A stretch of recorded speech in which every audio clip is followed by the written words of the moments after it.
반갑습니다, 여러분. 게시탐정입니다. 제3성전에 대한 정보와 진행사항 등을 알려주는 채널이 있어요. 일명 제3성전 업데이트라는 타이틀을 가진 방송인데, 그 넬슨 월터스 스스로 이제 성경교사라고 자처하시는 분이 이제 징조분별과 또 예언 해석을 전달합니다. 머리가 아주 시원하시네.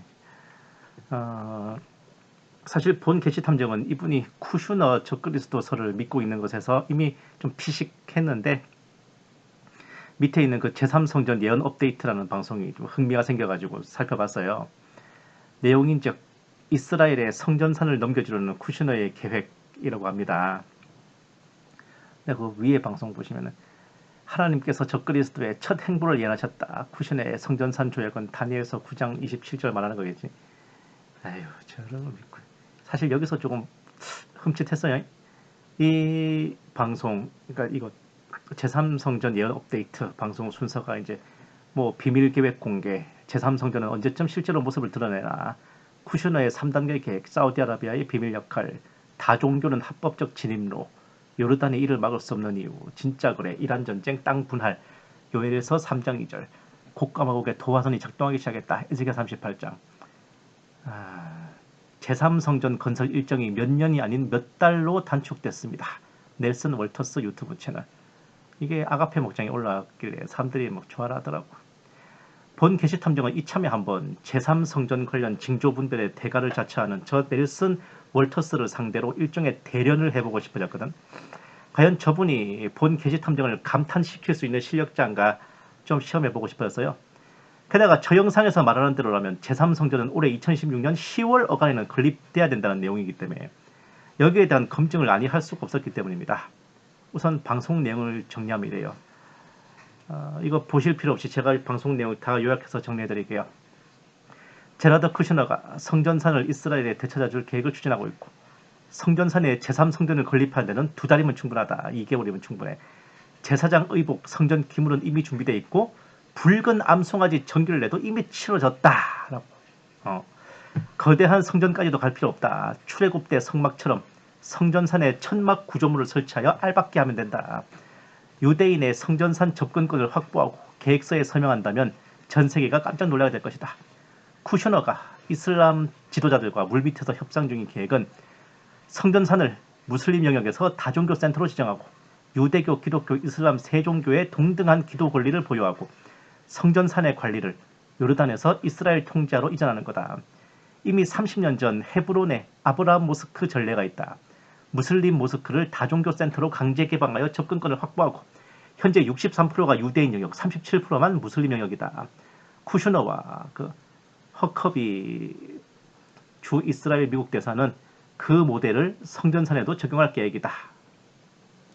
사우디아라비아는 성전산의 관리권을 요르단 대신 자신들이 쥐고 싶어하기에 이스라엘과 협상이 가능하고, 성전산 탈환을 위해서는 요르단이 가지고 있는 관리권의 박탈이 필수적이다. 다니엘서 10장에 보면은 다니엘에게 계시를 전해주러 온 천사가 중간에 페르시아 왕자 바사 군주에게 막혀서 21일 동안 지연되는데, 그 페르시아 왕자 이후에 그리스 왕자가 등장하고, 이는 그리스 제국의 후신이 되는 티르키예를 의미한다. 1924년에 멸망한 오스만 칼리프국을 현재 티르키예가 재건하려 하고 있으며, 이슬람 상대 3대 성지인 성전산을 상실한 것에 대해 원한을 품고 있다. 미국 이란 전쟁은 제3성전 재건을 위한 접근권 확보, 그리고 이제 안보를 위한 사전 작업이다. 이란이 무너지면 성전산은 이스라엘에 넘어오지만 그 지금 이제 접근권을 거래하는 대가는 이스라엘의 분열이다. 이게 무슨 소리냐? 요엘서 3장 2절에 지상재림 때 주님께서는 이스라엘 땅을 나눈 것에 대해 만국을 심판하신다. 성전산 수복의 대가는 이국가 해법, 이게 이제 이스라엘의 분열이라는 거예요. 영토를 자른다는 거예요. 트럼프는 이스라엘에게 성전산 접근권을 인정하는 대가로 팔레스타인 국가를 승인하며 인류 역대급 평화 중재자의 자리에 올 수 있다. 이국가 해법이 뭐냐? 가자지구 서한지구를 팔레스타인 땅으로 인정하고 그곳에 공식적인 팔레스타인 국가를 건국하도록 승인하여 이스라엘과 팔레스타인이 양립하도록 하는 것. 원래 전부 다 이스라엘 땅이잖아요. 근데 그 중에 가자지구 서한지구를 팔레스타인 땅으로 잘라주는 거예요. 그래서 이제 이스라엘의 분열이라는 거지. 땅이 나눠지는 그런 거예요. 2026년 10월이 유엔이 정한 이국가 해법 발령 시한이며 그 전에 성전산 회복과 제3성전 재건, 곡과마곡전쟁 발발이 예상된다. 성전이 세워지면 에스겔 38장에 예언된 곡과마곡전쟁이 발발하는데 성전산을 되찾고 팔레스타인 국가의 주권 보호를 위해 침공하는 것이다. 에스겔 38장에서 이스라엘을 성벽 없는 마을이라 표현하는 이유는 언약적 의미다. 매 희년마다 되찾을 수 있는 땅이라는 거다. 이스라엘이 성전산을 되찾기 위해 분할해준 사한지구는 희년에 주님이 재림하실 때 되찾게 된다. 곡과 마곡 연합군은 주님께서 재림하시지 못하게 이스라엘을 제거하고 이스라엘이 희년에도 땅을 되찾지 못하게 성전산과 분할된 땅을 점거하려는 목적이다. 에스겔 38장 13절에 나오는 그 스바, 드단, 다시스, 즉 서구 열강과 사우디아라비아는 곡과 마곡에게 겉으로는 항의하지만 군사적 개입은 없다. 왜 앞에 이게 갑자기 티르키예 얘기가 나왔냐면요.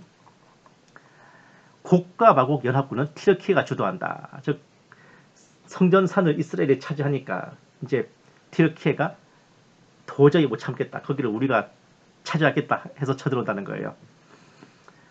다시 정리하면 이스라엘이 2026년 10월까지 이국가 해법으로 팔레스타인의 땅을 나눠주는 대신 성전산에 유대인들이 접근할 수 있게 되며 천막이든 석조 건물이든 뭐 조그만 석조 건물이든 어떤 식으로든 성전이 건립된다.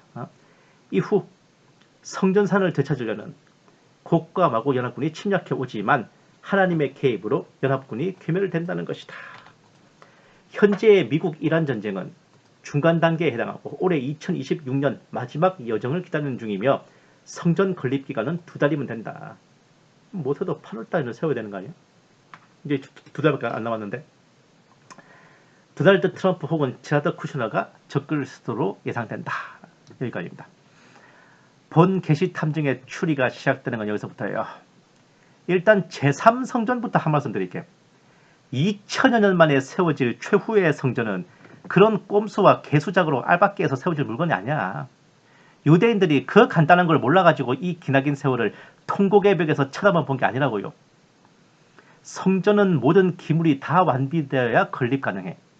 붉은 암송아지 털 2개만 덜 붉어도 빠꾸 당하는 그런 노빠꾸 유대인들이 얼마나 성전을 짓기 위해서는 얼마나 준비를 쳐줘야 할까. 현재 이제 시편금, 순금, 메노라 촛대, 진설병을 놓는 떡상, 레위인 제사장들까지는 준비가 됐어요. 그런데 붉은 암송아지가 아직 통과된 게 없어. 정결례가 치러진 적 없습니다. 설령 100번, 1000번을 접어서 붉은 암송아지도 있다 한들 언약궤가 없는데 대체 어디다가 지성소를 만드실 거야? 지성소 없는 성전이 성전이에요? 왜 이걸 아무도 생각 안 하지?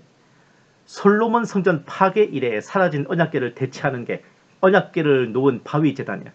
그 바위제단은 황금돔 사원 안에 있어요.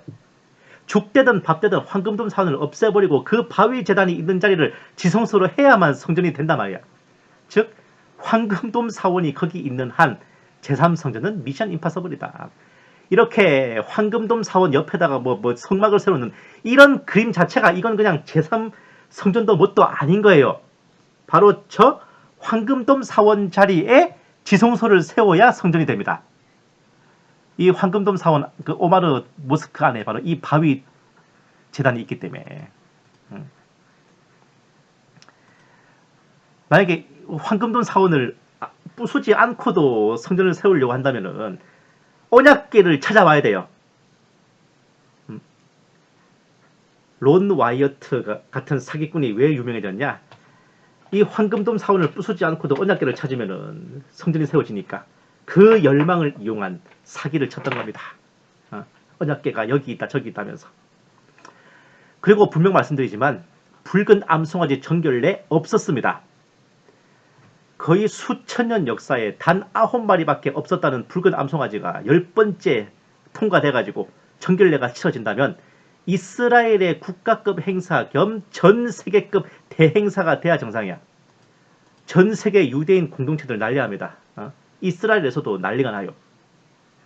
리허설과 본편은 좀 구분하시는 게 시대의 징조를 분별하는 사역자의 기본 옳시다. 예? 그 사마리아에서 했던 거 빠꾸당한 붉은 암송아지를 가지고 연습한 거야. 예? 그리고 이국가 해법으로 이스라엘이 땅을 분할해 준다 하시는데 그 이스라엘 총리 네타냐후가 어떻게 하고 있는데 지금 서한 지구에 계속해서 정착촌을 늘려나가고 있잖아요. 특히나 이원 프로젝트 20년 만에 제기했어. 동예루살렘을 유대인 정착촌으로 포위해버릴 계획을 진행 중이라고. 땅을 나눠주긴 뭘 나눠줍니까? 있던 땅도 지금 뺏으려고 하는 판에. 네 말대로라면 있던 정착촌도 다 철수해야 될 판인데 네타냐후가 본인 정치 생명을 자벌로 생매장할 일이 있어? 시대의 징조고 나버리고 뉴스 좀 보고 사시라고 제가 조언하고 싶네요. 또 다니엘서 10장에 페르시아 왕자 이후 등장이 예언된 그리스 군주, 이게 성경에는 바사 군주, 헬라 군주 이렇게 나와요. 페르시아 왕자, 그리스 왕자, 헬라 왕자. 이 헬라 왕자, 그리스 군주는 티르키예를 가리키는 게 아니라고.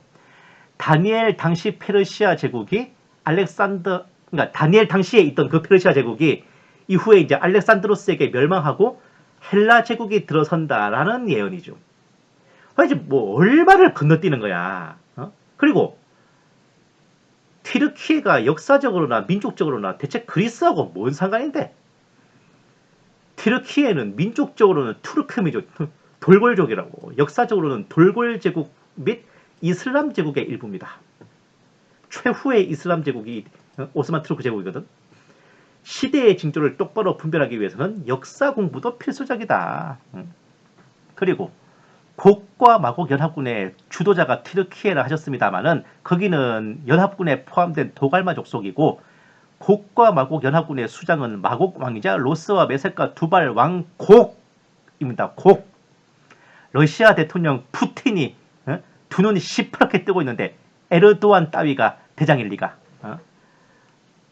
당장 이 에스겔서를 모르는 우리나라 사람들도 푸틴을 곡틴이라고 부르는데 또한 에스겔 38장 두 눈 똑바로 뜨고 읽어보시면 곡이 이스라엘을 쳐들어오는 이유는 성전산 수복과 팔레스타인 보호가 아닙니다. 에스겔 38장 10절 11절 12절 주 여호와께서 이같이 말씀하셨느니라. 그날에 네 마음에서 여러 가지 생각이 나서 악한 꾀를 내어 말하기를 내가 평원의 골들로 올라가리라. 성벽도 없고 문이나 빗장이 없어도 염려 없이 다 평안히 거주하는 백성에게 나아가서 물건을 겁탈하며 노력하리라 하고 네 손을 들어서 황폐하였다가 지금 사람이 거주하는 땅과 여러 나라에서 모여서 짐승과 재물을 얻고 세상 중앙에 거주하는 백성을 치고자 할 때 이렇게 너무 선명하게 무삭제 감독한 블루레이로 전쟁의 목적을 이스라엘을 삥 뜯으려고 노략질하려고 온 거라고 곡 본인이 말하고 있고 하나님께서 친히 알려주시는데 님은 대체 어떤 성경을 보신 겁니까?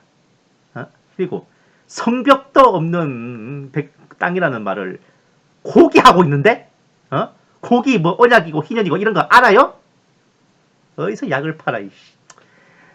성벽이 없다는 걸 그 무슨 언약적으로 대입해가지고 희년이 되면 땅을 돌려받는 걸로 해석하는데 뭔 개소리야. 그 말을 하는 사람이 곡인데 성벽도 없고 물이나 빗장이 없어도 염려 없이 다 평안히 거주하는 백성에게 나아가서 노력하리라. 이 말 하는 사람이 곡이에요. 곡. 문해력 떨어지나 진짜. 성벽만 없는 게 아니라 빗장도 없고 문도 없고 염려 없이 다 평안히 거한다. 왜 이건 해석 안 해? 이거는 그냥 전쟁 위협 없이 안전한 줄 알고 방심하고 있는 상태를 문자 그대로 묘사한 거 아니에요? 게다가 본 계시 탐정이 더더욱 어처구니 없었던 거는 너무 당연하게도 예수님께서 희년에 재림하신다 하는 건데 다시 말씀드릴게. 그날과 그 시간은 하늘의 천사들도 몰라요. 때와 기한은 우려할 바 아니라고 주님께서 친히 말씀하셨습니다. 성경 좀 읽으십시오. 넬슨 월터스 성경교사님. 자, 요에서 3장 1, 2, 3절 보라 그날 곧 내가 유다와 예루살렘 가운데서 사로잡힌 자를 돌아오게 할 그때에 내가 만국을 모아 데리고 여호사밧 골짜기에 내려가서 내 백성 곧 내 기업의 이스라엘을 위하여 거기서 그들을 신문하리니 이는 그들이 이스라엘을 나라들 가운데 흩어버리고 나의 땅을 나누었음이며. 요에서 3장 2절 나의 땅을 나누었다. 이거를 뭐 서한 지구를 팔레스타인에게 분할해주는 이국가 해법으로 보셨다마는 저 상황은 아마겟돈 전쟁 직전이다. 지상재림과 최후 심판 환경이라고. 여호사밧 골짜기가 아마겟돈이에요. 도대체 얼마를 건너뛰는 거야? 벌써 그까지 가니까 중간에 7년대 환란 어디 갔어? 게다가 나의 땅을 나누었다 이 말씀이 이국가 해법이면 앞뒤로 있는 나머지 죄목들은 이스라엘이 언제 당했는데? 이스라엘을 나라들 가운데 흩어버리고 제비 뽑아 내 백성을 끌어가서 소년을 기생가 바꾸고 소년을 술가 바꾸고 하셨다. 이거 언제 당했는데? 지금 이스라엘이 저런 걸 당할 견적입니까? 아이고, 오히려 이스라엘이 지금 완전히 그냥 중동에서 깡패 타고 있구만. 그리고 넬슨 월터스 선생께서 밀고 계신 적그리스도 후보가 아무리 봐도 1안이 제라드 쿠슈너, 2안이 도널드 트럼프의 모양인데 아쉽게도 둘 다 적그리스도 대상에 자동 탈락 올시다. 왜냐고? 다니엘서 7장 읽어보시면 넷째 짐승이 로마지고 그 짐승의 머리에서 나는 열뿔과 작은 뿔이 10개국과 적그리스도 본인인데 그 10뿔 작은 뿔이 어디에 나와? 넷째 짐승의 머리에 나오죠. 별도로 넷째 짐승 이후에 별도로 등장하는 게 아니라고요. 넷째 짐승의 머리에 그냥 바로 나요. 다이렉트로. 즉 로마의 영역에서 나오는 10개 국가와 그 정치인이라고요. 이것만 생각해봐도 최소한 유럽 외 지역의 정치인 혹은 지도자는 적그리스도 후보에서 일단 배제해야 된다. 이게 추리가 안 됩니까? 시대의 징조를 분별하기 위해 첫째, 성경을 좀 꼼꼼하게 보라고. 띄엄띄엄 보지 말고. 둘째, 과거와 현재 최소한의 좀 역사 공부를 좀 제대로 하셔야 돼. 셋째, 세상 어떻게 돌아가는지 언론 기사를 좀 면밀하게 체크하세요. 이거를 다시금 저 역시도 마음에 새겨봅니다. 그리고 잠시나마 기대했건만 제3성전 예언 업데이트를 올려주시는 넬슨 월터스 선생도 본 게시 탐정을 만족시키는데 실패하셨어요. 정말 유감스러운 말씀인데 징조를 분별하는 사역자 커트라인이 본 게시 탐정의 상상을 초월할 정도로 낮나 봅니다. 그 정도 실력이 아니라 그따위 실력으로도 어디 가서 사역자라고 행사할 수 있나 보네? 이게 뭐 저 잘났다고 뭐 뻑인다고 하는 소리가 아니라 아니 기본도 안 되는 사람들이 지금 나와가지고 사역자라고 뭐 징조 분별한다고 하는 거 내가 좀 섬뜩해서 하는 말이에요. 감사합니다. 게시 탐정이었습니다.